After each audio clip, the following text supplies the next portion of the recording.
Hello dear everyone, एक बार फिर से स्वागत है आप सभी का एयर केमिस्ट्री क्लासेज में। और अभी अपने क्लास का टॉपिक है बच्चों इंपॉर्टेंट क्वेश्चन केमिस्ट्री से फॉर कंपार्टमेंट एग्जाम 2022। अगर आप में से कुछ ऐसे बच्चे हैं जिन्हें क्लास 12 के लिए केमिस्ट्री का कंपार्टमेंट एग्ज़ाम देना है तो उनके लिए ये वीडियो उपयोगी होने वाला है। समझ गया है ना? तो चलिए देखते हैं यहाँ पे क्वेश्चन कौन से, मतलब यहाँ पे मैं 21 क्वेश्चंस आपको दिखाऊंगी और बता दूंगी, है ना। तो उससे क्या है, उस क्वेश्चन का आप प्रैक्टिस कर लेंगे तो आपको मतलब आप समझ सकते हैं कि कंपार्टमेंट एग्जाम आप बेहतर तरीके से दे सकते हैं। ठीक है, और आगे जहाँ जहाँ कुछ कुछ और भी आएगा क्वेश्चन के माध्यम से आपको बताती चली जाऊंगी, तो फटाक से देख लीजिए, फटाफट से हो जाएगा। देखिए क्वेश्चन नंबर फर्स्ट है, तो देखिए क्वेश्चन नंबर फर्स्ट है, a zinc rod is dipped in 0.1 m solution of ZnSO4। The salt is 95% dissociated at this dilution at 298 kelvin. Calculate the electrode potential. आपको इसमें इलेक्ट्रोड पोटेंशियल निकालना है, numerical problem है ये। क्वेश्चन नंबर 2 है, define the conductivity and molar conductivity. एकदम star मार के याद कर लीजिएगा। For the solution of an electrolyte discuss their variation with change in temperature. कभी कभी डाइल्यूशन भी पूछ देता है, तो यहाँ पे आप चेंज इन टेम्परेचर भी बोल सकते हैं, वेरिएशन विथ डाइल्यूशन भी याद रख लीजिएगा, तो आपके लिए फ़ायदेमंद हो जाएगा। ठीक है, तो यहाँ पे दो बातें हो गई। चलिए आगे बढ़ते हैं। What is corrosion, explain the electrochemical theory of rusting of iron and write the reaction involve in the rusting of iron. ठीक है, ये हो गया हमारा क्वेश्चन नंबर 3। क्वेश्चन नंबर 4 देखिए, define the rate of reaction. Rate of reaction पढ़ लीजिएगा। Question number 5 है हमारा, रेट कांस्टेंट के for the first order reaction has been found to be 2.54 into 10⁻³ पर सेकेंड। Calculate its 3/4 life. ठीक है, log 4 का वैल्यू यहाँ पे दे रखा है। ठीक है ना। तो ये सारे जो क्वेश्चंस आप देख रहे हैं ये कंपार्टमेंट एग्जाम के प्रीवियस क्वेश्चन है, जो कंपार्टमेंट में पहले आ चुके हैं। 2-3 साल के क्वेश्चन मैंने यहाँ पे आपके लिए जो बहुत बारी पूछा गया था उसको कलेक्ट किया है, इसलिए ये क्वेश्चन आप प्रैक्टिस जरूर से कर लेना। तो देखिए क्वेश्चन नंबर नेक्स्ट है हमारा, define each of the following. Specific rate reaction को डिफाइन करना है, energy of activation of reaction explain करना है। ठीक है, नेक्स्ट क्वेश्चन नंबर 7 है, explain why H2 and O2 do not react at room temperature. ठीक है, क्वेश्चन नंबर 8 देखते हैं। क्वेश्चन नंबर 8 है, right the rate equation for the reaction A2 3B2 gives C if the overall order of the reaction is 0। ठीक है, तो ये हो गया। क्वेश्चन नंबर 9 देखते हैं। तो देखिए क्वेश्चन नंबर 9 है हमारा, the rate constant of first order reaction increases from इतना टू इतना when the temperature changes from इतना टू इतना। बहुत इंपॉर्टेंट क्वेश्चन है ये। Calculate the energy of activation. तो ये आपको आर्हेनियस इक्वेशन पे ये क्वेश्चन तैयार करना है, बनाना है, तो इसको बना जरूर लीजिएगा, आप लोग प्रैक्टिस जरूर कर लीजिएगा।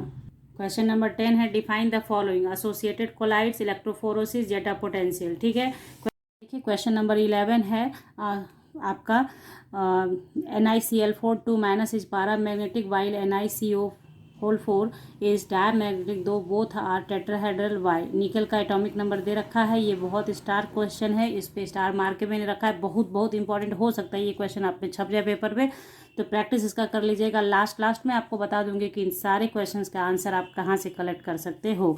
ठीक है, क्वेश्चन नंबर 12 देखिए, when aniline is heated with CHCl3 and alcoholic KOH, है ना, क्लोरोफॉर्मा एल्कोहलिक KOH के साथ, foul smelling compound found.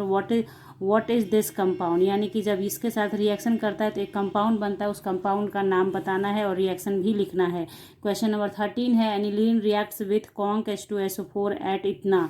Aniline जब कॉन्क H2SO4 के साथ रिएक्ट करता है तो क्या बनाता है, ये आपको बताना है। एनिलीन आपको पता ही है, यहाँ पे सिर्फ मैं क्वेश्चन बता रही हूँ आपको, क्योंकि आंसर मैंने पहले ही सारा बता रखा है, आपको बताती हूँ कहाँ पे। ठीक है, तो यहाँ देखिए 14 नंबर क्वेश्चन आपके स्क्रीन पे है, बहुत इंपॉर्टेंट है बच्चों, एकदम से प्रैक्टिस करना जरूरी है, बहुत ज़रूरी है। मतलब जितना मिनिमम हो सका है मैंने यहाँ पे कलेक्ट किया है, जो मोस्ट इंपॉर्टेंट था उसको लाकर आपको दिखा रही हूँ।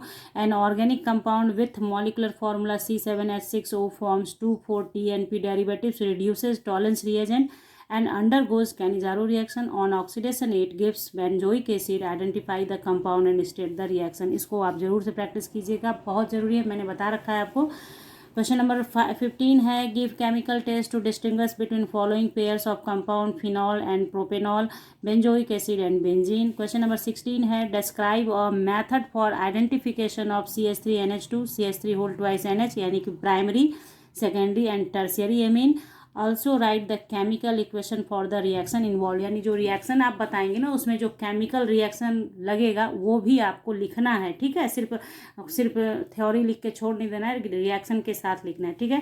फिर देखिए एक बहुत इंपॉर्टेंट क्वेश्चन है ऑर्गेनिक केमिस्ट्री से। ऑर्गेनिक केमिस्ट्री का रेंज ज़्यादा है इसलिए उससे क्वेश्चन भी ज़्यादा है। An organic compound A with molecular formula C4H8O2 was hydrolyzed with dilute H2SO4 to give a carboxylic acid B, ठीक है, and an alcohol C on dehydration gives ethene and C also on oxidation gives back B, ठीक है। Identify A, B and C, right the chemical equation for the reaction involve. Similar question है, जैसे ऊपर वाला question था वैसा ही है, लेकिन ये ठीक है ना। तो दोनों क्वेश्चन का प्रैक्टिस करने से इसमें से एक क्वेश्चन तो पक्का आएगा 100%, ठीक है। क्वेश्चन नंबर 19 है how will you convert ethanol CH3CHO into ethanol and ethane, okay. और देखिए 20 नंबर क्वेश्चन है calculate the number of unpaired electrons in the following gaseous ions Mn3+ और Cr3+। एटॉमिक नंबर क्रोमियम का दे रखा है 24, manganese का 25, तो इसका आप लिख लीजिएगा ऑक्सीडेशन स्टेट। उसके बाद क्या कहता है, मतलब नंबर ऑफ अनपेयर्ड इलेक्ट्रॉन बताना है। तरीका मैंने बता रखा है, कहाँ बताया सब बता देती हूँ फटाक से। Which of them is more stable in aqueous solution and why. Question number 21 है हमारा the hydrolysis of sucrose is represented by the following chemical equation, this है ना। For the above equation predict the molecularity, ठीक है। ये chemical kinetics का question है, बहुत इंपॉर्टेंट है इसलिए मैंने लास्ट में भी इसको मेंशन किया, ठीक है। Molecularity, order of reaction and C number पे दे रहा है रेट ऑफ रिएक्शन, यानी ये 3 नंबर का क्वेश्चन हो गया आपके लिए।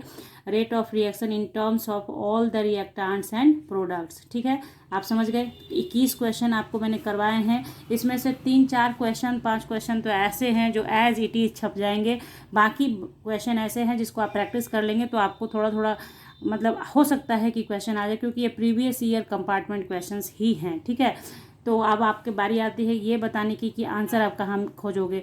तो मैंने जब टर्म 2 का एग्ज़ाम हुआ था आप लोगों का, उस टाइम पे आप लोगों को पूरे CBSE क्लास 12 केमिस्ट्री की प्रिपरेशन करवाई है चैप्टर वाइज। वहाँ मैंने सारे क्वेश्चंस का आंसर बताया हुआ है।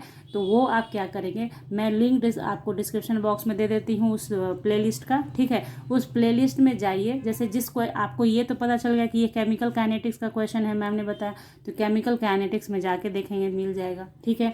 उसी तरह से ये जैसे D and F block elements यानी ट्रांजिशन मेटल का क्वेश्चन है, तो ट्रांजिशन मेटल में जाके ढूंढ लेंगे तो मिल जाएगा। और कुछ नहीं है, आपको स्किप कर करके अपने जगह पे पहुंचना है और अपना काम कर लेना है। अगर आपको इन सारे क्वेश्चंस के आंसर खुद से पता है तो बहुत बढ़िया, बस प्रैक्टिस के लिए ये है कि आप प्रैक्टिस इसको कर लें। तो आई होप आपके कंपार्टमेंट एग्जाम के लिए ये क्वेश्चन आपको यूजफुल हो, आपकी हेल्प करे। तो इसी आशा के साथ कि आपको वीडियो पसंद आई हो, आप लोग ढेर सारा लाइक करेंगे, ढेर सारा शेयर करेंगे और सब्सक्राइब करेंगे चैनल को विद बेल आइकन, ताकि आगे के वीडियोस के नोटिफिकेशन आपको समय से मिले और आप उसे देख सकेंगे। चलिए मिलते हैं आपसे नेक्स्ट क्लास में नेक्स्ट वीडियो के साथ। तब तक के लिए bye, thank you, take care, have